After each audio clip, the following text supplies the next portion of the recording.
lugar quiero agradecer la gentil invitación de la Sociedad de Industrias y la acogida que nos da la Universidad de Lima. El tema que se me propone es un tanto sorprendente, porque cualquier persona que viese la fortaleza económica del Perú en los últimos años y su extraordinario crecimiento hasta el año 2013, podría decir que es un país muy atractivo para la inversión, ¿no? Pero hay otra cosa adicional. El Perú ha estado parado durante mucho tiempo, entonces hay mucho que se puede avanzar sencillamente poniéndonos al día. En el gráfico ustedes ven lo que ha sucedido con nuestro país en los últimos años. Desde 1960 hemos tenido un retraso. Yo lo estoy viendo aquí, no sé por qué no.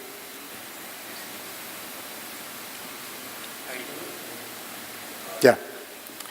Vemos que hemos tenido un retraso enorme.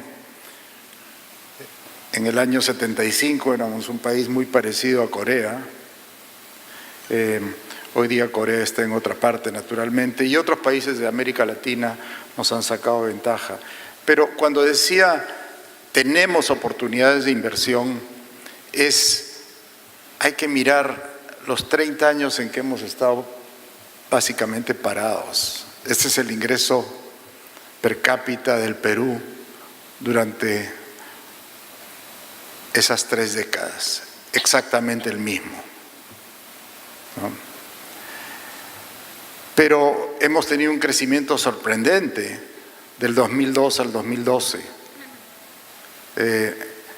Si ven allí, estamos después de China, Nigeria, Camboya, Panamá, India y Vietnam, Malasia. Entonces, en ese periodo el crecimiento acumulado prácticamente ha duplicado el tamaño de la economía.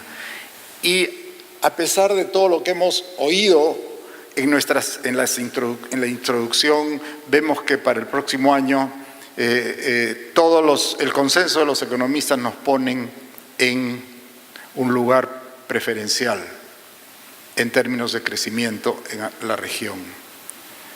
Ahora, hay fortalezas que, si hoy día un país como la Argentina o como Brasil quisiera dar un gran impulso industrial, un gran impulso minero, un gran impulso en hidrocarburos, en infraestructura, se chocaría con problemas muy importantes.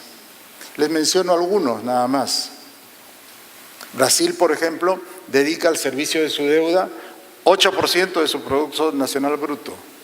Por eso que cuando hablan de déficit, no hablan en Brasil de déficit como lo hablamos nosotros, sino que hablan de superávit primario, es decir, antes de pagar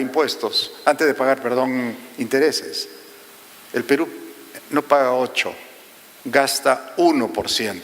Un poquito más de 1% en servir su deuda. Y su deuda es exigua, ¿no? Nosotros tenemos gran acceso al crédito y si se fijan la parte gris es la parte de la deuda interna. Hemos ido convirtiendo nuestra deuda pública más y más a soles. Y ciertamente tenemos unas reservas descomunales en términos de Producto Nacional Bruto. Las mayores de América Latina, de hecho, y una de las mayores del mundo. Y por eso es que estamos también ranqueados en términos de nuestro acceso al crédito, ¿no? Entonces, si ustedes ven allí, todas las agencias en América Latina, solamente nos gana Chile, que quizás tenga en este momento deuda negativa, deuda neta negativa. Estamos igual que México Pero a diferencia de inclusive Chile, nuestra perspectiva, de acuerdo a las agencias, es estable. Todos los demás países tienen perspectivas negativas. La inflación está controlada. Hemos visto que después del Niño hemos tenido un rebote muy importante hacia abajo de la inflación, y de seguro este año vamos a tener un nivel de inflación por debajo del tope del rango meta del Banco Central.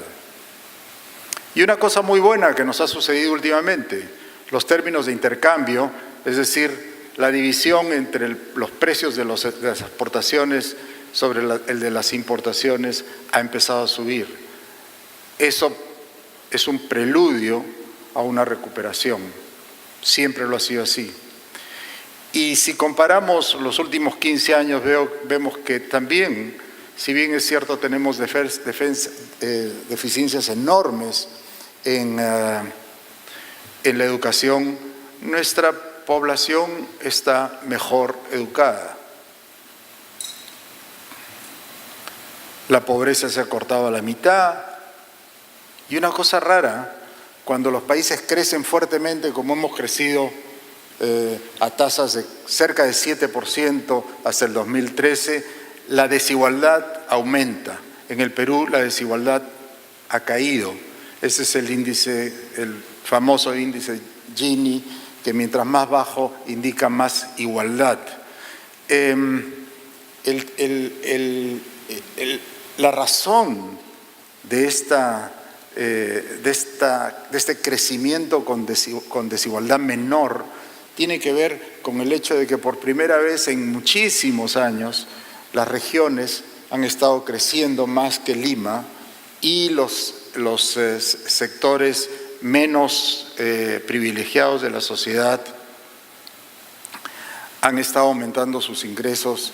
Digamos, la quinta parte más pobre de la población ha estado aumentando sus ingresos al doble o al triple de lo que aumentaban sus ingresos los más ricos del Perú. Esto es muy importante, ¿no? Y es producto, a mi juicio, del crecimiento de las regiones al mismo tiempo que se da crecimiento general.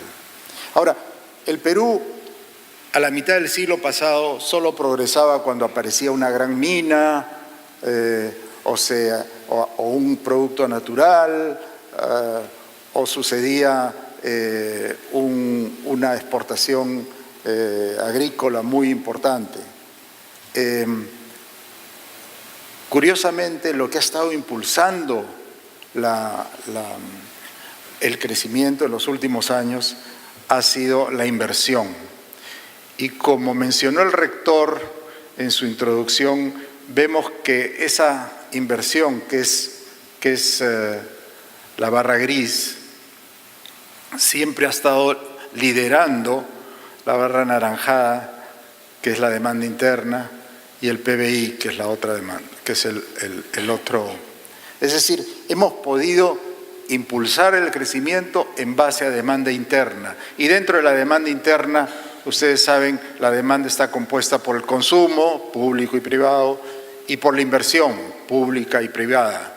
Y a eso tenemos que agregarle la demanda que nos viene del extranjero, que es la demanda externa. Y una cosa un tanto preocupante es que este gráfico, que parecen dos curvas muy parecidas, es sencillamente qué está pasando con la confianza empresarial como predictora de la inversión privada. Y vemos una cosa un poco preocupante al final de la derecha, que con el cambio de gobierno ha habido un aumento muy grande de la confianza y parece que se ha roto esa relación. Veremos más adelante qué es lo que está pasando. Y nuevamente, la inversión privada ha estado cayendo y el gobierno no ha sido capaz en los últimos años de contrarrestar esa inversión con inversión pública. Entonces tenemos en estos últimos trimestres que la inversión pública ha crecido casi cero el año pasado en su conjunto, pero en los 2 últimos trimestres se ha desplomado, ¿no? Yo creo que esto se va a revertir. Todas las indicaciones ya de mayo y de comienzo de junio indican que la inversión pública va a empezar a andar y si se hace diligentemente la reconstrucción, obviamente esto va a avanzar. Pero esto es lo preocupante y también lo mencionó el rector. Todos esos trimestres de inversión privada negativa. Si les dije que la demanda interna y particularmente dentro de la demanda era la inversión privada la que movía el desarrollo del país, esta situación es sumamente preocupante, ¿no? Y veremos qué hacer al respecto. Y es por eso que si ustedes se fijan el año 2013, ahí está la inversión privada, es la más importante, y luego encima está la inversión pública. En el 2013 llegamos a niveles casi asiáticos de inversión como porcentaje del producto y hemos perdido casi 5.7 puntos de inversión anual. ¿Qué cosa es 5.7 puntos? Es más o menos 12.000 millones de dólares o 11.000 millones de dólares menos invertimos el año pasado que en el 2013.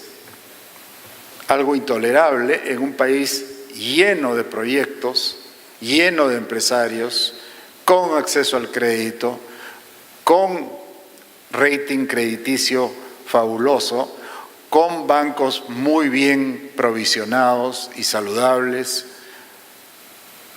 con mano de obra que a diferencia de otros países en Latinoamérica busca trabajo con desesperación. Y un bono demográfico que hace que exista mano de obra disponible, ¿no? Hace 40 años las mujeres peruanas tenían 6 hijos cada una. Hoy día las mujeres peruanas tienen 2 hijos y medio en promedio.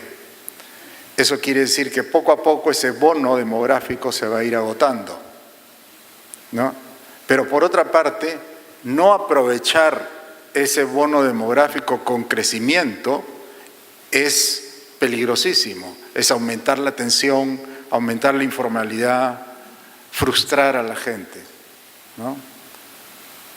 Entonces, les he presentado unas cuantas láminas para hablar de lo que es las fortalezas que otros países, Argentina, Brasil, Colombia tampoco, Chile con problemas, no tienen como las tiene el Perú, ¿no? Y debemos aprovecharlas. ¿Cómo es que hemos crecido tan rápido? La clave es la productividad. Y ahí está mostrada la productividad en esa barra, en esa parte gris. Como ustedes saben, uno produce con mano de obra, produce con bienes de capital, pero hay otra cosa que es la tecnología, todo lo demás que aumenta la productividad. Y fíjense lo que ha pasado en la década del 81 al 90. El trabajo contribuía 1.3%, puntos porcentuales, al crecimiento. El capital 1.8. Y la productividad restaba, es decir, con los mismos recursos hacíamos menos. Esto le pasó a la Unión Soviética antes de implosionar, ¿no? Afortunadamente, en los 90 hubo algo muy importante, hubo un cambio de régimen económico. Cambió lo que muchos llaman despectivamente modelo económico, y eso es lo que se logró. Y fíjense lo que pasó en la década del 2001 al 2010. Aparte de lo que contribuía el trabajo y lo que contribuía el capital, la productividad nos daba 3 puntos porcentuales más de crecimiento. ¿Y por qué? Porque la productividad está muy relacionada con la inversión privada. Y ha habido un boom de inversión privada. La inversión privada en épocas del gran crecimiento ha crecido a 2 dígitos año tras año tras año. Ahora, siempre nos hablan de que la productividad se logra pues con años y años de educación, con investigación tecnológica, con institutos avanzados de tecnología, etcétera. Pero tenemos que entender que también cuando nosotros incorporamos maquinarias modernas a nuestras unidades operativas, dentro de esas máquinas viene conocimiento metido. Es como que importáramos materia gris. Y una vez que las importamos, también nos obligan a métodos de trabajo distintos. Son métodos de trabajo más modernos que nos impone esta nueva tecnología que importamos. Entonces, mientras educamos cada vez más a nuestra población, nosotros hemos podido tener este atajo gracias a la inversión. Tenemos que crecer. Entonces, aquí no hay alternativa más que crecer. Este es un gráfico que sorprende un poco y dice dónde queremos estar dentro de 30 años, y allá esos colores son sencillamente las tasas de crecimiento. La gente, Einstein decía que el interés compuesto es casi el concepto más difícil de entender, ¿no? Los banqueros dicen que los que entienden lo que es el interés compuesto lo cobran y los que no lo entienden lo pagan, ¿no?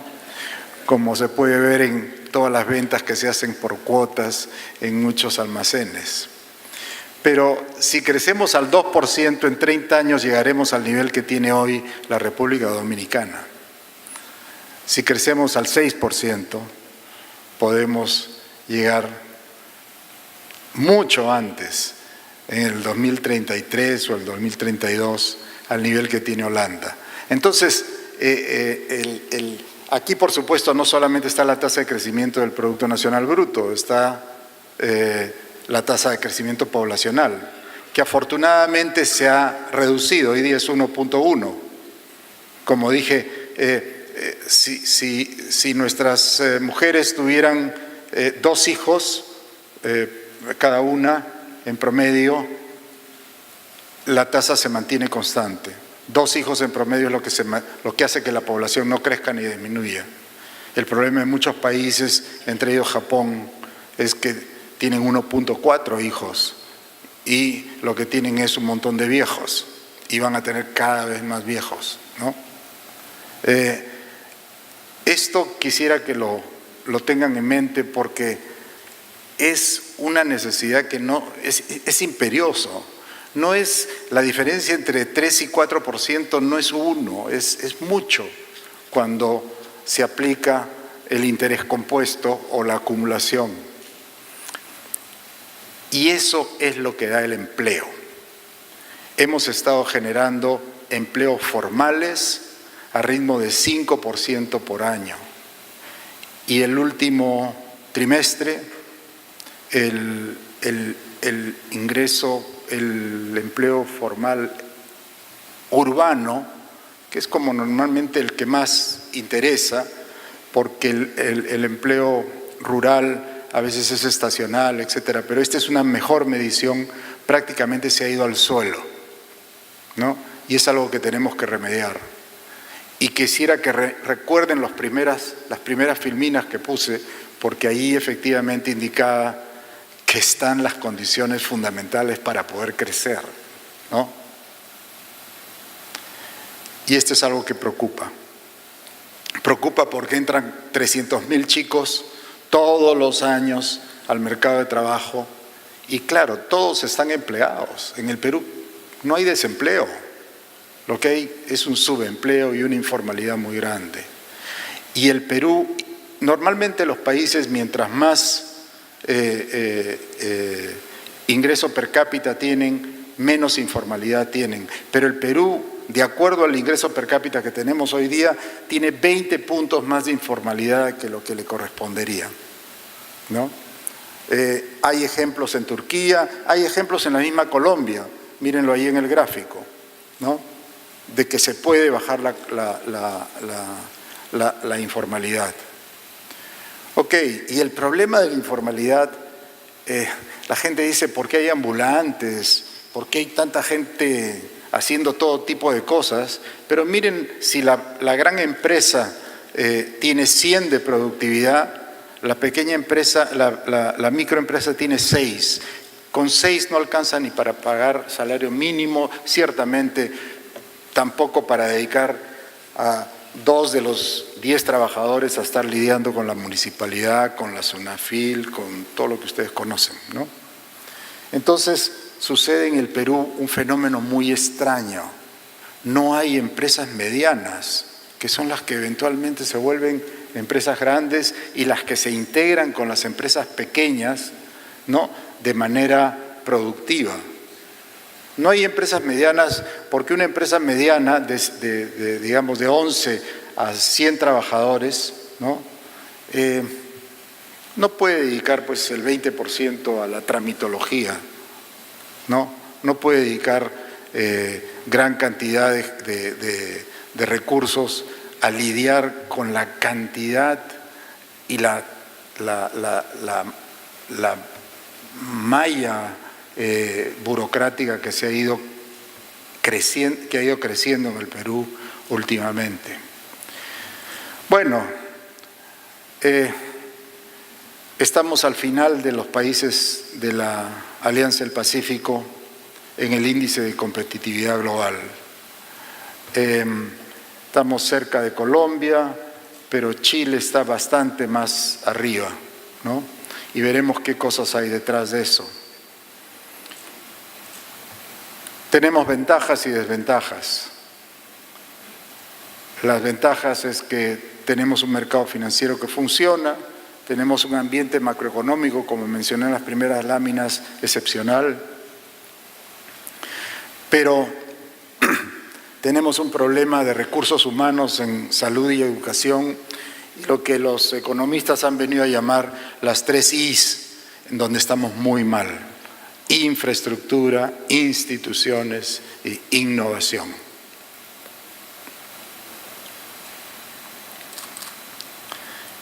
Lo más grave es que hemos ido retrocediendo en estos índices. En estos índices podemos ver que con respecto al mejor nivel que tuvimos hace 5 años, hemos caído 75 puestos en lo que se llama mal uso del gasto del gobierno, ¿no? Y hemos caído 48 en barreras del comercio y no hemos desarrollado clústeres. Tenemos ventajas competitivas allí: obtención de crédito, el registro de propiedad ha mejorado bastante, pero tenemos para abrir negocios dificultades todavía y el pago de impuestos es engorroso. Basta ver las 2 primeras barras para identificar y diagnosticar los grandes problemas del Perú.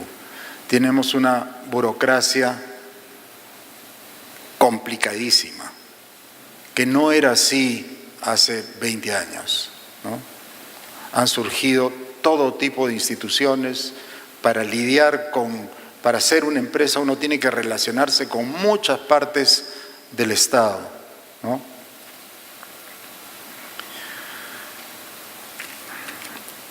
Se ha hablado mucho de instituciones y al final cada vez los economistas se meten más y más en el tema institucional.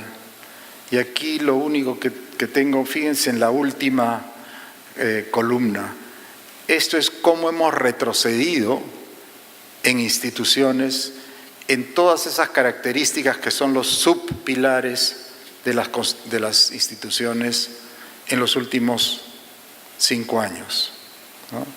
Entonces hemos caído en el índice global de instituciones 11 puntos, ¿no? Derecho de propiedad, ineficiencia de vida, influencia de vida, eficacia del gobierno, 39 puntos, 39 puestos, ¿no? Entonces, ¿qué hay que hacer para que el Perú sea un lugar atractivo para la inversión? No necesitamos mejorar nuestra situación macroeconómica, está en muy buen estado. No tenemos déficit fiscal y los problemas que tienen Brasil, México, Colombia y aún Chile. Tenemos que arreglar estos problemas. Esos problemas son los que hoy día nos están matando. Y esta es la madre del cordero. Decía en una exposición de ENCADE que hemos estado hablando de todo, y le dije, hay un elefante paseándose por la sala y nadie lo quiere ver. Ese elefante es nuestra política laboral, ¿no? Lo más grave es lo que está más abajo. Estamos en el puesto 130 en el mundo de eficiencia, de prácticas de contratación y despido. El Tribunal Constitucional se ha ganado a pulso el mérito de malograr la política laboral con su interpretación caprichosa de la Constitución que dice que el Estado defiende al trabajador de arbitrariedades en el mercado laboral. El tribunal ha interpretado que una manera de defenderlo, la manera de defenderlo es devolverle su puesto. O sea, olvídense de la flexibilidad, olvídense de modernizar, olvídense de cambiar de líneas de producción, tenemos que quedarnos estáticos mirando al Tribunal Constitucional. Si esto no cambia, no tenemos esperanzas, porque la clave para mejorar el empleo formal es la posibilidad de emplear, ¿no? Y desvincular. Y eso tiene que tener una rotación. Y por supuesto que en comparaciones también con la Alianza del Pacífico y Brasil estamos mal, ¿no? En el pilar de infraestructura.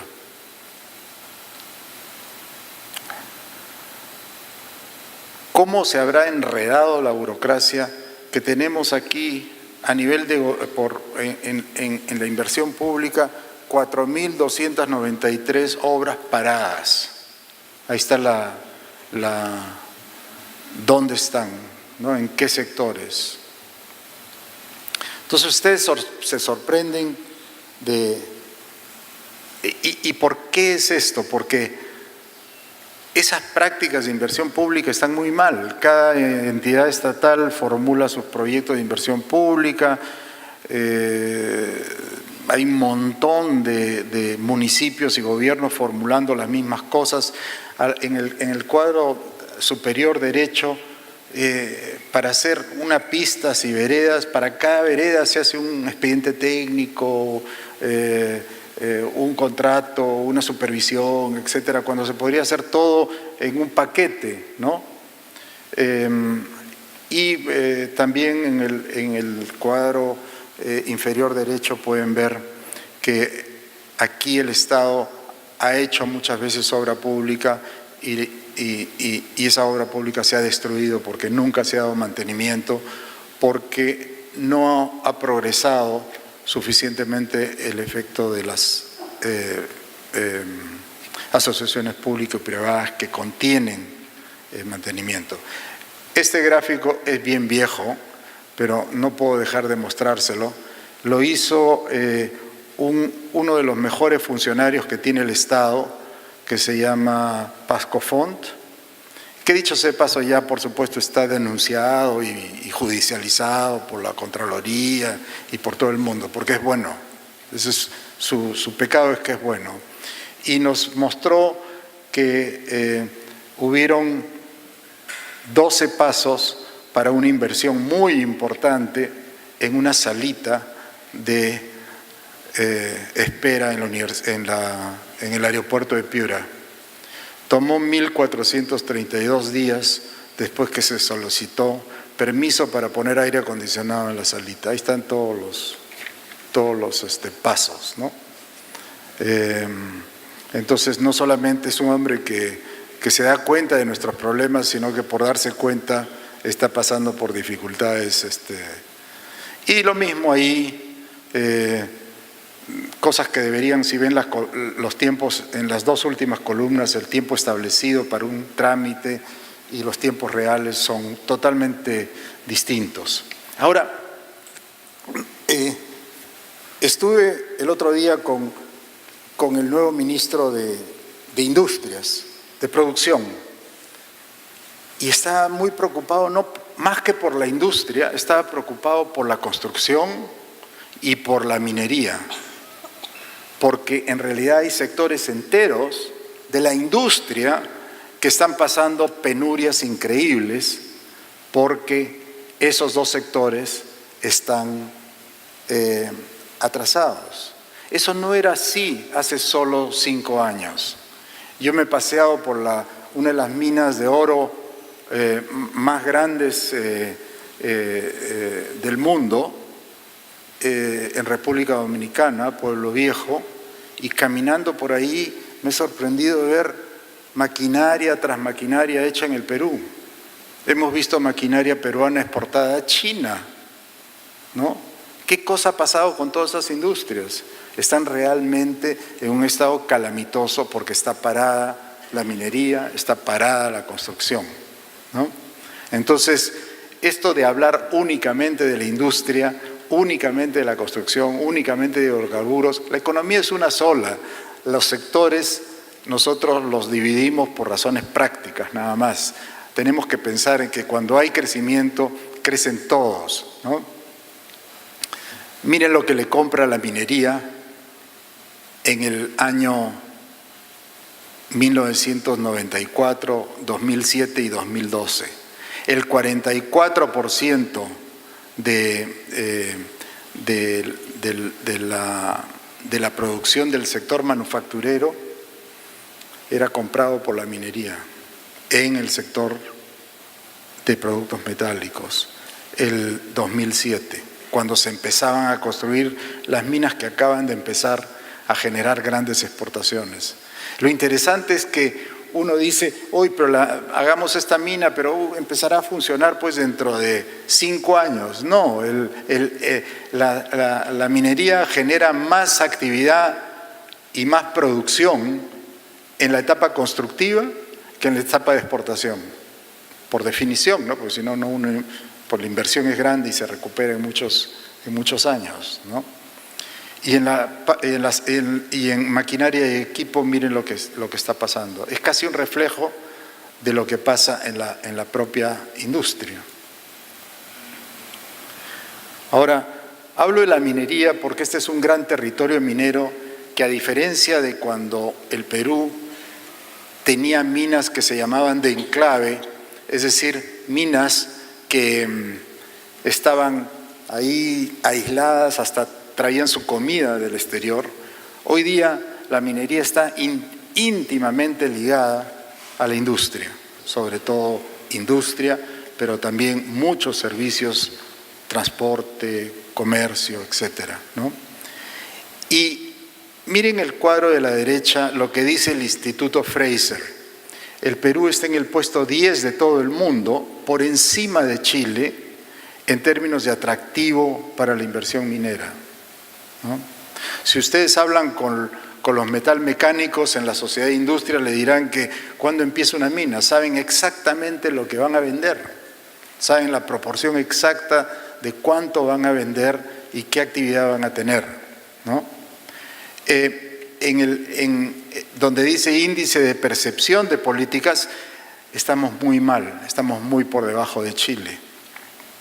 Pero si tuviéramos las prácticas potencialmente más adecuadas, nosotros estaríamos en el puesto 5º en el mundo, muy por encima de Chile, Colombia y México.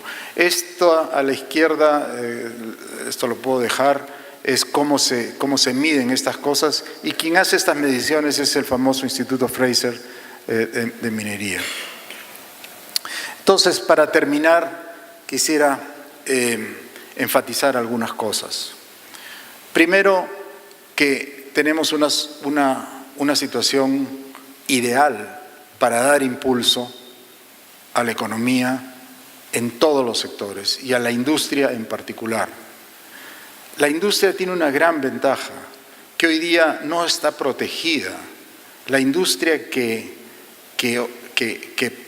funciona en el Perú es industria que compite con todos los países del mundo y por lo tanto es industria de escala adecuada y de nivel de competitividad mundial si se dan las condiciones, ¿no? Entonces, es en el lado institucional y en el lado administrativo donde nosotros tenemos que hacer el trabajo para que el Perú sea un país atractivo para la inversión. Esto se reconoció por el Ejecutivo y el Congreso y las medidas que se han dado han sido medidas muy importantes en el lado de optimización de procesos para las AFPs, fortalecimiento de la agencia de preinversión, nuevas medidas para obras por impuestos, cambiar el SNIP por Invierte.p y la ley de contrataciones. Se han hecho medidas de desburocratización enormes y que son admiradas en otras partes. Por ejemplo, como que un trámite tiene que ser revisado cada 3 años o desaparece. Eso está en la ley ahora, pero nadie lo sabe. Todo el mundo sigue actuando como si no hubiera pasado nada. La oficina del primer ministro no se ha dado el trabajo de siquiera publicitar entre el público en general, pero más importante entre la propia burocracia estatal. La burocracia estatal no está haciéndole caso, por eso es que yo paro escribiendo cosas de que el timón, han roto la conexión entre el timón y las ruedas, ¿no? Porque en realidad el gobierno cree que maneja, pero las ruedas no se mueven, ¿no? Y una cosa importante es hacer eso, ¿no? Divulgar lo que se ha hecho ya, ¿no? Los problemas de los proyectos son enormes, pero estos son para mí los más importantes. Hay muchas agencias que se meten en todo, ¿no? Los tiempos son enormes. Y el tiempo típico para llegar después de que uno tiene un contrato y todo, viene el cierre financiero, otros 3 años, es intolerable. Estas son mis soluciones, unas cuantas. Hay que tener prioridades claras, qué se hace como obra pública y qué se hace como PPP o obras por impuestos. El criterio para los proyectos que acepta preinversión debe ser el criterio correcto de cerrar las brechas más agudas en la sociedad. O sea, no puede ser, y esto lo paro repitiendo, no puede ser que no tengamos una supercarretera de Tumbes a Tacna, no puede ser que la marginal de la costa, de la sierra, no esté completada, no puede ser que en la vía Ancón-Huacho-Pativilca circulen los camiones y a la derecha está la vía, el otro carril terminado hace tiempo y no se puede entregar porque faltan unos puentes que requieren una maldita adenda, ¿no? O sea, falta un nuevo contrato. O tampoco se puede entregar las partes, se podría hacer un desvío chiquitito de tierra para entrar por ahí, pero Ocitran no acepta la obra parcial, tiene que aceptar la obra completa. Y como no hay directorio de Ocitran todavía, tenemos que caminar por la vía esa viendo la vía vacía del otro lado. Cosas de ese estilo, ¿no? Entonces, las prioridades están mal, y la madre del cordero creo que está en la administración, una administración que se ha vuelto cada vez más anquilosada. No puede ser que para cada proyecto grande exista un contrato distinto al otro. Los contratos tienen que ser estándar y los reguladores tienen que estar bien pagados, los formuladores tienen que estar bien pagados, porque al frente van a encontrar a gente muy preparada y con ganas de maximizar sus utilidades. Y si puede hacer trampa, mejor todavía, ¿no? Entonces, no podemos estar pagando pues $15,000, 15,000 soles a quien va a regular todo Citran, o todo Cinermin, o todo Ciptel. O sea, no tiene sentido eso. Es un ahorro estúpido, por decirlo de una manera burda, ¿no?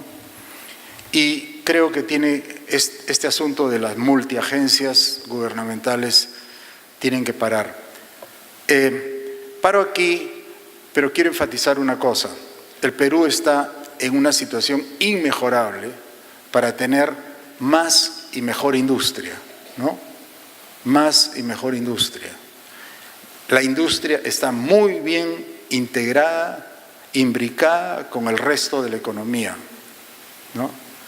En la medida que haya más minería, va a haber mucha más industria. En la medida que resolvamos problemas tan sencillos como el del Tribunal Constitucional, la industria textil que está sufriendo ahora, podría tener un respiro enorme, ¿no? Hoy día la gente tiene miedo a un contrato de exportación, porque no sabe qué puede pasar, ¿no? Y no es la gente realmente, los trabajadores. Hay grupitos de abogados que van a buscar clientes para llevarlos al Poder Judicial primero y después al Tribunal Constitucional. Es casi una pequeña industria, ¿no? Entonces, en realidad están allí todos los elementos. ¿Cómo quisiera un brasilero tener las posibilidades de haber firmado no sé cuántos tratados de libre comercio? Nosotros podemos exportar a Estados Unidos etanol con 0% de arancel. Los brasileros tienen que pagar 50% de arancel, ¿no? Nosotros tenemos acceso preferencial. El Mercosur está tratando de firmar un acuerdo de libre comercio con la Unión Europea hace 15 años,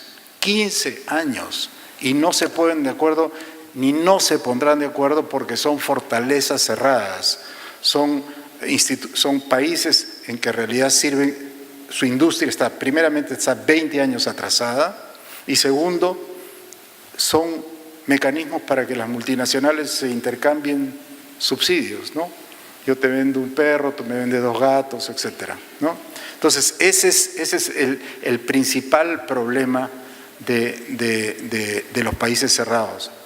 Y para terminar, tenemos la Alianza del Pacífico, que es una herramienta increíble. Yo he sido el principal enemigo de la integración latinoamericana cuando estábamos cerrados. Pero si ahora estamos abiertos, sería sonso no estar absolutamente integrados entre los 4 países de la Alianza del Pacífico. La industria ya no es como antes, que uno producía todo en una fábrica. Hoy día lo que se produce en las fábricas, como ustedes saben mejor que yo, son partes y piezas que vuelan a todas partes del mundo, ¿no? Y son esas cadenas de valor en las que nos tenemos que enchufar.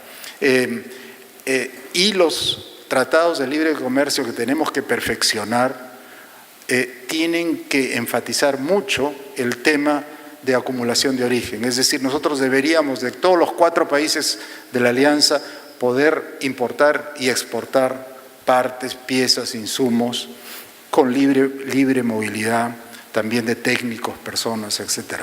Entonces, mi charla ha querido darles un poco de optimismo. Apenas yo escribí hoy día un artículo en el periódico que preguntaba si hemos tocado fondo. Yo creo que sí hemos tocado fondo. Ya se dio cuenta el Ejecutivo que no era tan fácil, destrabar proyectos y todo lo que hemos visto últimamente, ¿no? Se ha dado cuenta quiénes son los que obstruyen estas cosas. Hay malos contratos heredados, pero también hay un sistema administrativo complicado.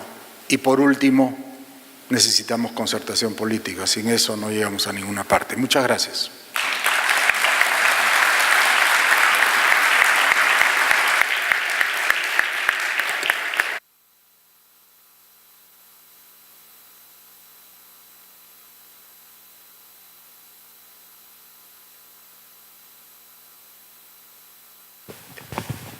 ¿Funciona? Sí, bueno. Muchísimas gracias, doctor Roberto Abusada, por su muy clara exposición. Ha tocado puntos muy importantes, la necesidad de promover la inversión privada, igualmente la inversión pública, y apunta los principales problemas que la están deteniendo. Utiliza al inicio de su exposición una palabra: el Perú está parado. Eso se traduce en mayor pobreza, mayor anemia, mayor desnutrición. Interesante también cómo aborda el tema de una pregunta que muy pocas veces había escuchado. No hay empresas medianas en el Perú, o hay empresas grandes, o hay empresas muy pequeñas, y hay un mundo de empresas medianas no registradas, y hasta grandes diría, y hasta cadena de valor que se desarrollan en el mundo de la informalidad. 72% de la población económicamente activa está en la informalidad.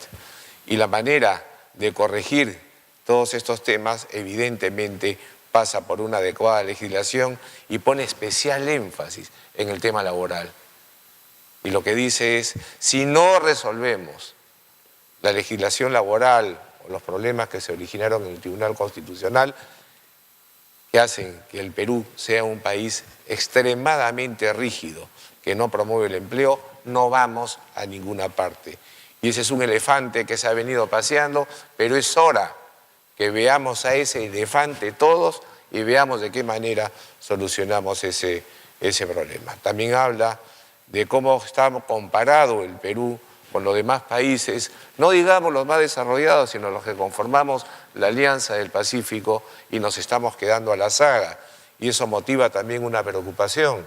Empresas que se instalaron hace décadas en el Perú están mirando hoy día cómo instalarse en otros países que ofrecen mejores condiciones, y están desarmando las instalaciones industriales en nuestro país para llevarlas a otra parte, y eso tiene que ser una profunda llamada de atención a todos nosotros.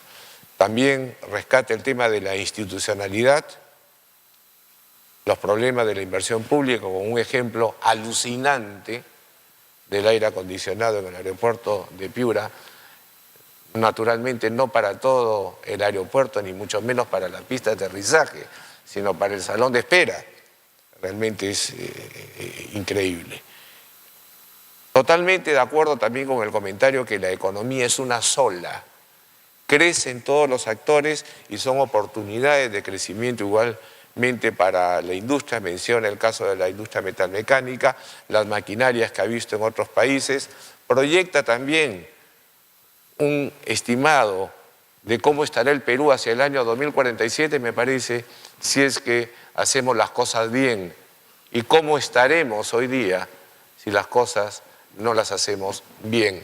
La diferencia es crecer al mediocre, bordeando el mediocre 2% o por encima de 5%. Finalmente, termina dando un mensaje de esperanza, de aliento, como lo hace su artículo en la mañana en El Comercio, como cada semana, que estamos en una situación inmejorable para aprovechar. Y un mensaje importante: para ello es necesario que las principales fuerzas que hoy día nos gobiernan desde el Ejecutivo y desde el Congreso se pongan de acuerdo. Bien, solamente después de estos breves comentarios quisiera presentar a las personas que nos acompañan en el panel de comentaristas. Empezamos naturalmente por Úrsula Letona, conocida, tanto en el sector profesional y privado como en el público. Es especialista en gestión y políticas públicas con incidencia en el aprovechamiento sostenible de recursos naturales y relacionamiento comunitario. Ha sido asesora del Despacho Ministerial de Producción, presidente del Fondo de Compensación para el Ordenamiento Pesquero FONCOPES, coordinadora de la Mesa Técnica del Plan Perú 2016-2021, también la propuesta de plan de gobierno del partido político Fuerza Popular en las últimas elecciones presidenciales. Actualmente es congresista de la República para el periodo 2016-2021. A su turno también leeré lo referente a la breve CV de los señores Hugo Perea y Leandro Amariátegui, pero en este momento y por el lapso de 10 minutos invito a Úrsula que por favor nos haga conocer sus comentarios. Gracias. Sobre el tema de este bloque, cómo hacer del Perú un destino atractivo de inversión. Úrsula, adelante y recibámosla por favor con un cordial aplauso. Gracias, Alex. En primer lugar, agradecer a la Sociedad Nacional de Industrias, a la Universidad de Lima y felicitar a Roberto por esta excelente exposición sobre la situación en la que nos encontramos y hacia dónde podemos mirar y qué país queremos tener. Me toca un poco reflexionar sobre el rol, con mi sesgo de hoy, perteneciente al Poder Legislativo. Y creo que lo que Roberto nos ha señalado evidencia la necesidad de, en primer lugar, tener un análisis de impacto regulatorio en las normas. Desde el Congreso hemos venido impulsando con nuestro amigo y hoy ministro de la Producción, Pedro Laechea, la Comisión de Eliminación de Normas. Hemos propuesto la eliminación de 4.000 normas que al día de hoy estaban prácticamente derogadas en la práctica, pero que además significaban una sobreregulación en algunos sectores. Roberto señaló el caso de la minería, es dramático. Hemos pasado de la época en la que yo trabajé en el Ministerio de Energía y Minas hace más de 12 años, de cerca de 40 procedimientos a más de 260 procedimientos. Esta sobreregulación, lógicamente, nos resta competitividad y por eso estamos impulsando la necesidad de hacer análisis de impacto regulatorio y un sinceramiento del exceso de la sobreregulación. Además de eso, con motivo de nuestra propuesta de incorporación a la OCDE, este club de buenas prácticas de políticas públicas a nivel mundial, tenemos una comisión en el Congreso que está trabajando política pública pura y dura con el Ejecutivo referida a el nuevo rol que tiene que tener el Sistema Nacional de Control en nuestro país, una auditoría que vaya más de legalidad, sino una auditoría pensada en cómo cada sol que se invierte en nuestro país genera además rentabilidad social, se orienta al cierre de la brecha de infraestructura, como bien lo señaló el expositor, y algunos criterios para que los gobiernos subnacionales, el desarrollo nuevamente se ve en las regiones, puedan adquirir capacidades para estandarizar procesos, para poder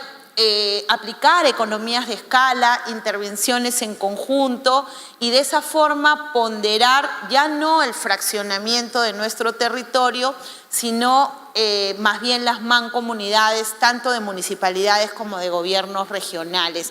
Y en ese sentido hemos trabajado en forma conjunta con el Ejecutivo, aunque muchos señalen que no es así, en esa línea, en procurar un nuevo marco legal para la Contraloría General de la República en su intervención de asociaciones público-privadas y obras por impuestos y además en un nuevo sistema de contratación pública que oriente justamente estas prácticas de la OCDE para fortalecer a gobiernos subnacionales. Queremos también repensar, aprovechando los TLCs, siempre refiriéndome a la exposición de Roberto, en el nuevo rol de las oficinas comerciales fuera de nuestro país. Nos da envidia de la sana cuando vamos a otro país, las oficinas comerciales de otros países cumplen roles distintos a los que cumplen nuestras oficinas comerciales, salvo algunos ejemplos, y la coordinación estrecha que tienen con el Ministerio de Relaciones Exteriores para dejar de lado un fin asistencial y dar paso a una política agresiva de promoción de inversiones hacia afuera. Esto a nivel de cómo trabajamos en el Poder Legislativo para dotar de herramientas al legislativo y a los operadores de las normas para promover las inversiones. En el marco de la competitividad, que es otro punto en el cual es lamentable la situación en la que nos encontramos, el tema laboral juega un rol fundamental. Hoy en el Congreso de la República, yo soy miembro de la Comisión de Trabajo y lo único que hemos hecho en los últimos 10 meses es tratar de evitar que cierta fuerza política que domina la comisión desde la presidencia tramite proyectos de ley orientados al proteccionismo. Lo que hemos hecho de cierta manera es tratar de potenciar el Consejo Nacional de Trabajo como un espacio no solamente lógico, sino un espacio ideal para promover política laboral. Estamos trabajando un proyecto de ley que se refiera a la remuneración mínima vital diferenciada. Hemos visto que hoy las grandes empresas pagan incluso mucho más que el sueldo mínimo, pero el problema en las pequeñas y esas aún inexistentes empresas medianas, sí la remuneración mínima vital significa una traba. Y además estamos trabajando, pensando en estas cifras demográficas a las que se refería el expositor, en un marco de promoción laboral para los jóvenes. No solamente para los jóvenes que hoy están subempleados y que son el grueso de nuestra población, sino además para los conocidos ninis, los que ni estudian ni trabajan. A ese sector poblacional es que estamos dedicados a trabajar el día de hoy. Hay un proyecto que se viene discutiendo respecto a, no es la ley Pulpín, pero es un nuevo proyecto de régimen laboral juvenil que esperamos finalmente las fuerzas políticas nos podamos poner de acuerdo y promover, publicar una nueva norma.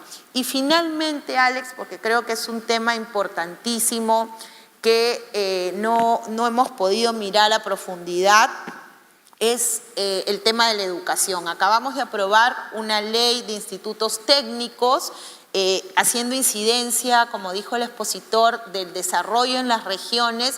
La idea sería desconcentrar la educación técnica superior, tratar de tecnificar las regiones. Ha habido un régimen interesante del tránsito de la educación técnica y la convalidación con la educación universitaria que creo que es importante mirar. Finalmente, respecto a la inversión pública, creemos importantísimo, no solamente en el marco de la gobernanza territorial, que es este viceministerio que se ha creado a raíz de recomendaciones de la OCDE, sino desde el otro lado, desde el desarrollo de capacidades, la creación de las unidades delivery. Las unidades delivery son experiencias que no las señalo como Úrsula Letona, sino la academia a nivel mundial ha señalado que estos mecanismos de unidades itinerantes que salen del Poder Ejecutivo hacia los gobiernos subnacionales o hacia las entidades desconcentradas permitirían identificar trabas, sobreregulaciones y sobre todo hacer transferencia de capacidades al interior de las regiones, teniendo en cuenta que nosotros no tenemos un servicio civil a nivel nacional de calidad. Un servicio civil que vaya acorde con la necesidad de la inversión privada y pública y que nos permita crecer a los ritmos que Roberto ha señalado. Creo que la inversión privada va a ser la única solución si queremos llegar a las tasas de crecimiento que se han señalado. La inversión pública contribuye, el proceso de reconstrucción también, pero tenemos que enfocarnos básicamente en desregulación, generar competitividad a través de políticas laborales acordes con la promoción de la industria y finalmente en la capacitación tanto a nivel de trabajadores con incentivos tributarios, por capacitación, que son algunos de los mecanismos que han funcionado en el mundo. Gracias, Alex. Agradecemos a Úrsula Letona por sus comentarios. A continuación, quisiera cederle igualmente por 10 minutos la palabra al economista Hugo Perea, especializado en temas monetarios y macroeconómicos, con una maestría en el London School of Economics y actualmente se encuentra laborando en el BBVA Research y ocupa el cargo de economista jefe para el Perú. Lo recibimos igualmente con un cordial aplauso. Gracias. Hola, ¿qué tal? Buenos días. Bueno, yo también quería agradecer a la Sociedad Nacional de Industrias por esta gentil invitación, a nuestro anfitrión, a la Universidad de Lima, a los panelistas y en especial también, por supuesto, a Roberto, siempre tan lúcido y muy interesante con sus intervenciones. Gracias, Roberto, siempre es gusto escucharte porque uno aprende de tus intervenciones. Yo quería centrar más mi breves comentarios sobre el tema más macro y quería enfatizar uno muy importante que me parece que a veces se va un poco del foco, pero mi percepción es muy central. Es el tema, disculpen que suene un poco trillado, pero es el tema de la institucionalidad. Me preocupa mucho cómo estamos caminando en ese sentido. Efectivamente, Perú ha tenido un proceso de crecimiento muy vertiginoso entre el 2002 y 2013. Y la gran pregunta es si esto estuvo básicamente vinculado a una actividad extractiva como la minería, y una vez que se acabó el boom, nuestras instituciones fallan para hacer que ese crecimiento se pueda continuar, ¿no? Y pueda sacarnos finalmente de países de ingresos medios y dar finalmente el salto hacia un país de ingresos elevados. La experiencia está llena de estos ejemplos de países que desarrollaron instituciones adecuadas, instituciones que generaron incentivos para la prosperidad, de protección de derechos de propiedad, para la innovación, y hoy día vemos economías que empezaron muy abajo y por supuesto han terminado al otro lado del espectro en la distribución del ingreso, de los ingresos a nivel mundial. Sobre la inversión propiamente dicha, voy a ir aterrizando así ese tema, pero sobre la inversión propiamente dicha nos preocupa esta tendencia de desaceleración de la inversión por todas las implicancias que ello tiene, pero permítanme venderles una primera idea de fuerza. No es Perú el único país que está enfrentando esta situación, es un fenómeno global. En estudios que se publicaron en el 2015 y 2016, con toda la cantidad de datos y capacidad de análisis que tienen las entidades multilaterales como el Fondo Monetario y el Banco Mundial, mostraron que efectivamente hay una desaceleración global de la inversión. En particular en las economías emergentes, ha pasado de crecer en promedio de un 10% en el 2010 a niveles actuales de más o menos 3,5%. Esta tendencia, por supuesto, es preocupante porque significa que el potencial de crecimiento de estas economías, la posibilidad de generar más riqueza, un mejor estándar de vida para sus pobladores, se reduce porque al acumular menos máquinas, menos fábricas, el potencial de crecimiento efectivamente se reduce, pero no solamente por esa razón. Cuando usted, señor inversionista, invierte, compra un bien de capital, también está adquiriendo tecnología. O sea, la menor inversión nos hace perder por menos máquinas, pero también por menor adquisición de tecnología. Y hoy en día estamos en las economías emergentes, Perú también desde luego, a una velocidad de crecimiento de la inversión privada por debajo de su nivel histórico. Las explicaciones que se dan en estos informes son totalmente aplicables para Perú, ¿no? En primer lugar, la caída de los términos de intercambio. En nuestro caso, eso ha generado una menor inversión minera y todo lo que eso ha significado para nuestro país, menores influjos de inversión directa extranjera, ¿no? En un entorno donde el capital a nivel global se ha hecho más difícil de conseguir, Se ha elevado la carga de la deuda del sector corporativo en las economías emergentes.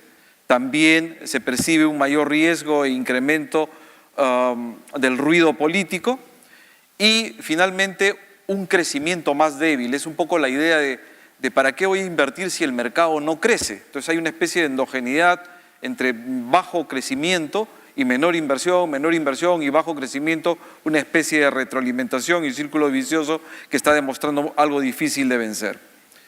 Las medidas que sugieren estas entidades multilaterales abarcan medidas de corto plazo, medidas por el lado fiscal, más inversión pública desde luego, eso lo venimos escuchando constantemente.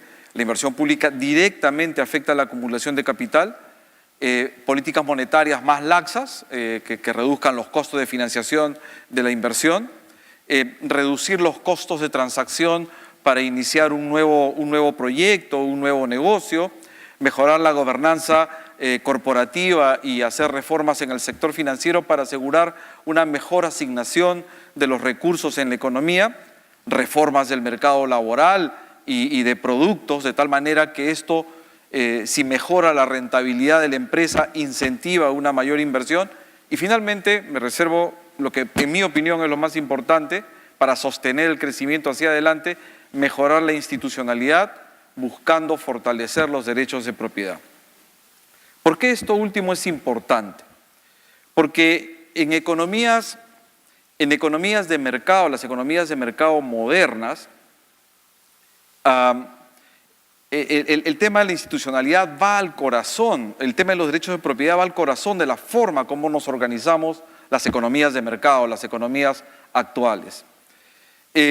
La idea que está detrás es cuando las economías modernas producen, requieren la interacción de millones de empresas y de personas, ¿no? Y la forma como se conectan estas dos entidades, empresas y consumidores y compradores finales, es a través del sistema de precios. El sistema de precios regula la oferta y la demanda y más o menos nos dice a la economía qué cosa es lo que debemos producir y de manera eficiente. Pero para que funcione el sistema de precios requerimos un sistema que asegure, que garantice los derechos de propiedad, entendidos como la autoridad que tienen las personas sobre los recursos que poseen. Una empresa minera no va a invertir en el Perú si no tiene una seguridad más o menos clara de que va a poder tomar ventaja de esa inversión, una seguridad más o menos clara de que su proyecto de inversión está bien valorado, ¿no? Entonces, es por eso fundamental que instituciones claves que aseguren el cumplimiento de los contratos, que aseguren los derechos de propiedad funcionen adecuadamente. Poder judicial es uno bastante obvio en este contexto, ¿no? En las economías desarrolladas se da por sentado que los derechos de propiedad funcionan bien. En las economías emergentes tal vez eso no es tan claro, ¿no? Cuando usted invierte y quiere hacer que el Poder Judicial cumpla los derechos de propiedad, muchas veces encontramos que el sistema existente no asegura fluidez en el cumplimiento de los mismos, de los contratos, y muchas veces no se penaliza la estafa, ¿no? El incumplimiento de los contratos, etc. Hay otros elementos también importantes que podrían afectar la percepción de los derechos de propiedad de los inversionistas. El ruido político es uno bastante claro, las fricciones que se pueden generan incertidumbre y eso también podría retraer la inversión. En general, yo diría que muchas de las medidas que ha comentado también, por supuesto, Roberto, y que la actual administración está implementando, son muy interesantes, pero me parece que atacan temas importantes, desde luego, pero relativamente periféricos cuando uno se pone a pensar que son las instituciones que generan incentivos para la prosperidad, incentivos para la inversión, incentivos para la innovación, los que finalmente nos va a llevar al crecimiento sostenido. Me queda un minuto y solamente quería decir que la posibilidad de un país o el hecho de que un país sea pobre no es una condición inherente al país. Es una situación que, de acuerdo a las investigaciones más recientes, está íntimamente vinculada a su desarrollo institucional. Japón no era un país rico a finales del siglo XIX, estaba entre los más pobres. El estándar de vida de un japonés típico era la mitad de una persona, de un residente típico de la India el día de hoy, ¿no? Corea del Sur estaba entre los países más pobres a inicios de los 50, con un ingreso per cápita similar al de Sierra Leona, por debajo del de Perú, por debajo del de Bolivia, por debajo del de Zimbabue, por debajo del de Zambia, por debajo de El Salvador, ¿no? Y ahora hemos visto que en menos de una generación el ingreso promedio de los coreanos se multiplicó por más de 5 veces. Es decir, si usted tiene un hijo hoy, tiene usted 25 años, cuando ya usted tiene 50, su hijo tiene una capacidad de gasto en promedio 5 veces mayor que la suya a la misma edad. Eso puede ocurrir. ¿Qué hicieron estos países? La evidencia es contundente. Se citó aquí que hace poco tiempo estuvo uno de los autores de un libro fascinante, ¿Por qué fracasan los países?, James Robinson, donde destaca el rol de la institucionalidad. Reitero, si no hacemos algo para mejorar, para fortalecer pilares básicos sobre las que operan las economías de mercado, las instituciones, creo que el crecimiento que tendremos serán efímeros, aprovecharemos un boom de commodities, pero no vamos a dar el gran salto hacia economías, hacia ingresos de países avanzados.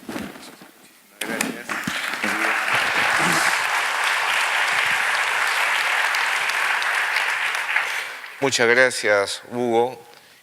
A continuación, invitamos a nuestro tercer y último panelista, igualmente por el tiempo de 10 minutos, Leandro Mariátegui, director de la Sociedad Nacional de Industrias, con más de 25 años de experiencia en empresas de consumo masivo, alimentos y bebidas y textil.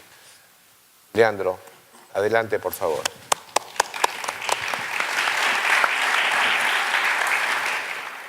Muchas gracias, Alex. Faltó mencionar que soy ingeniero industrial, egresado de la Universidad de Lima, en la cual durante muchos años he sido docente, por tanto me siento en casa en este lugar. La pregunta clave, resumiendo un poco lo que han dicho todos mis antecesores, ¿cómo hacer del Perú un país atractivo para la inversión industrial? Podríamos hablar de cómo hacer del Perú un país atractivo para el turismo, pero eso es un tema de otro gremio y la gran diferencia está en que, mientras que el turismo, el comprador, el inversionista en turismo busca experiencias, el inversionista industrial es muy racional. Y lo principal, la diferencia que hace el Perú o a cualquier país atractivo para una inversión, para un inversionista, venga de China, venga de Estados Unidos, venga de Francia o venga de Brasil, es el retorno de la inversión. Sumamente claro, una sola cosa, ¿dónde obtengo un mejor retorno para mi inversión? Y yo puedo obtenerlo de dos formas, o invierto menos o tengo un mayor retorno, un mayor flujo en el futuro. ¿Qué pasa en el Perú? Para hacer una industria tengo que tener un terreno. Y ahí está el primer problema, ¿dónde hay terrenos industriales? Si me quiero ir a los lugares clásicos, la Avenida Argentina, la Avenida Colonial, el Callao, estoy hablando de un terreno en $1.500, $2.000 el metro cuadrado. ¿En cuánto tiempo recupero una inversión de un terreno de 40.000 metros para una industria? Irrecuperable. En sectores como el textil, donde el EBITDA es el equivalente al 6 al 8% de las ventas, y la última línea, mi utilidad neta, es de 2 o 3%, un terreno de 20 o 40 millones de dólares no lo recupero nunca. Por tanto, Perú ya no es un destino. Me voy a Lurín, 250, 300 dólares. Interesante, y si me voy a Chilca, puedo bajar a 100, 120 dólares. Pero ahí vienen otros problemas. Normalmente esos terrenos de 100 dólares, 120 dólares no tienen habilitación urbana. ¿Y cuánto me demoro en conseguir una habilitación urbana I3 o I4? Con suerte 2 años, con mala suerte 5 años. Son 2 a 5 años que ya compré el terreno y no genero $1 de flujo. De ahí, logro obtener la habilitación urbana, solicito licencia de construcción. El alcalde de Chilca, hoy día preso, no me va a dar la licencia así de fácil. Sobre todo si soy honesto. Por tanto, otro año de demora.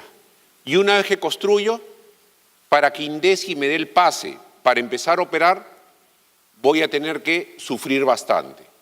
Todo eso que hace alarga el periodo de recuperación de la inversión y, por tanto, buscaré lugares donde hayan buenos parques industriales, donde el día de hoy compre el terreno y mañana puede empezar a construir y donde tenga un mayor retorno. El segundo punto es, ya tengo la empresa, tengo que contratar gente. Y eso lo ha dicho Roberto Abusada, y definitivamente el Perú es uno de los países más difíciles para contratar, pero sobre todo para despedir gente.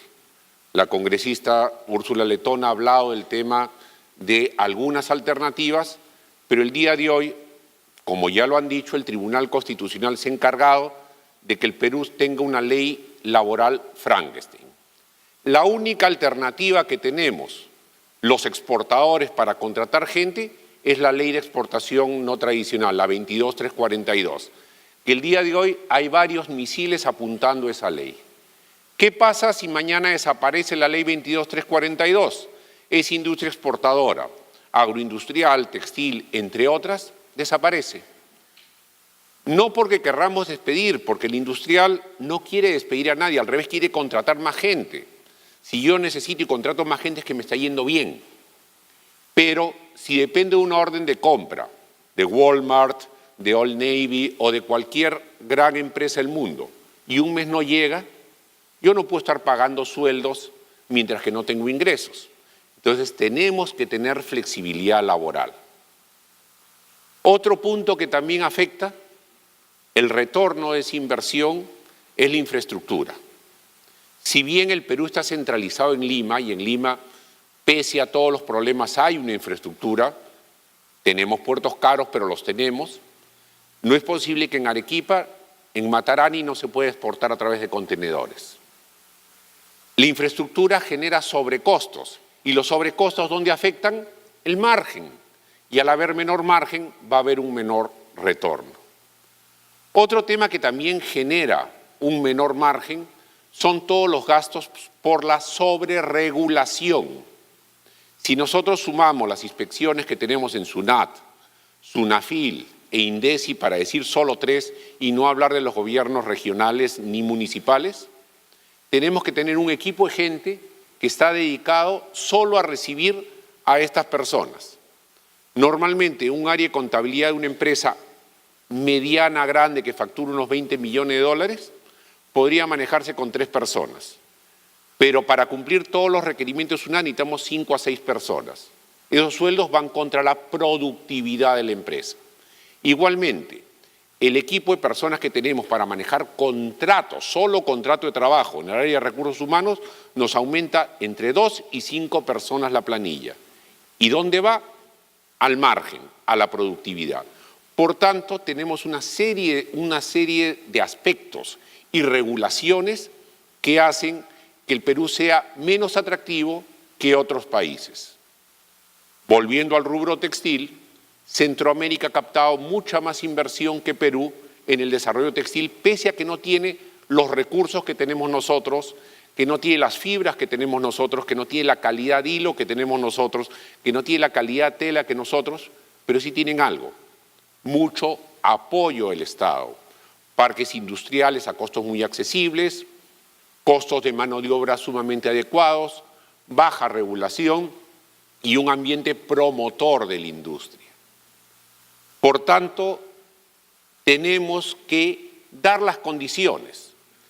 El empresario peruano no quiere protección, pero sí quiere condiciones claras para hacerlo. Muchas veces, y lo he escuchado en algunas autoridades, dicen: no, la industria ya no está de moda, ya pasó de moda, ya estás jugando Atari cuando los chicos están ahora con el Pokémon Go o con juegos más modernos. La industria no es el camino. Yo creo que es un error. Estados Unidos, que es nuestro país referente, no desde ahora, sino desde hace varios años, está promoviendo su reindustrialización. La economía de servicios en el mundo ha fracasado. Si no hay industria, no hay desarrollo. Primero, el Buy American Act de Barack Obama y segundo, todas las acciones que está haciendo Donald Trump para que regrese la industria de Asia y México a Estados Unidos. En resumen, si no tenemos por un lado condiciones para bajar los costos de inversión y segundo, bajar los costos de operación de una industria, por más que tengamos recursos naturales, por más que tengamos un talento humano sin límites como hay en el Perú, por más que tengamos algo de infraestructura, no vamos a ser el país modelo que atraiga a las nuevas inversiones industriales. Necesitamos reglas claras, necesitamos infraestructura adecuada, pero sobre todo necesitamos una legislación que mire al industrial como su amigo, que mire al industrial como aquel que reduce la pobreza. Una región con industria es una región con bajo nivel de pobreza. Una región sin industria es una región con altos niveles de pobreza. Y otra cosa importante, que la industria es formal. La industria genera un empleo de calidad. El 70% de los trabajadores del Perú, y eso es lo que muchas veces no se fijan muchas autoridades, no tienen ningún beneficio social. No tienen acceso al Tribunal Constitucional, no tienen acceso a SUNAFIL, no tienen acceso a nada. Y por ellos nadie se preocupa. Y el 30% formal es el que debe crecer. Es impresionante que el 70.6%, frase de Roberto Abusada, son empresas que tienen entre 2 y 10 trabajadores. ¿Qué tan productivas pueden ser empresas de 2 a 10 trabajadores? Salvo que sea una artesanía muy fina, no son productivas, no son unidades productivas, sobre todo pensando en el mundo. Creo que somos uno de los países que más tratados de libre comercio tiene y tenemos que aprovecharlo no para que entren productos baratos al Perú, sino para poder exportar productos con valor agregado que generen una cadena productiva de valor y generen empleo formal y digno. Nosotros solo necesitamos las condiciones. El equipo empresarial, el equipo de los que formamos la Sociedad Nacional de Industrias, nos encargamos del resto. Muchísimas gracias.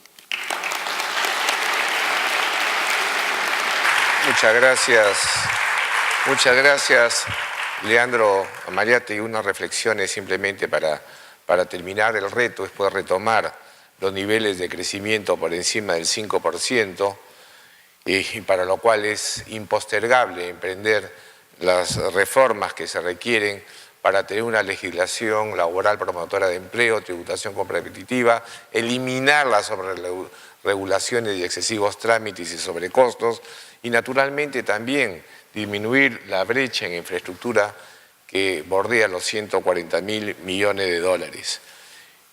Cuando emprendimos el correcto camino de abrir nuestra economía al mundo y firmar acuerdos de libre comercio con prácticamente todos los países, las empresas que en el Perú hoy compiten tuvieron que adecuarse, y lo mismo debe ocurrir con el aparato estatal. Es imposible que solamente esta tarea de modernizarse y adecuarse corresponda a las empresas. Al contrario, estamos compitiendo, pero en un entorno absolutamente desfavorable. Le toca al aparato estatal adecuarse, al igual que hicieron las empresas. Para tener éxito en la globalización, el Perú tiene que ser competitivo y emprender aquellas reformas pendientes de segunda, tercera o tal vez cuarta generación que no se hacen desde los años 90. Dejo para el final una última reflexión, y es que resulta necesario que se aprueben las leyes. Y es indispensable pues que el Ejecutivo y el Legislativo se pongan de acuerdo. Tienen que identificar las trabas y los problemas que desaniman y frenan la inversión, y también en aprobar rápidamente las leyes que se requieren en beneficio del país. Ya nos vamos por un año con un exceso de complicaciones. Y recientemente, me parece que el domingo, todos leímos una encuesta en la cual el 85% de los encuestados está seguro de que hay una profunda desconfianza entre ambos y un 70% reclama que el Congreso y el Poder Ejecutivo tengan una relación constructiva. No defraudemos a los que votaron por ambas opciones democráticas y su mandato de trabajar por el desarrollo del Perú. Muchísimas gracias.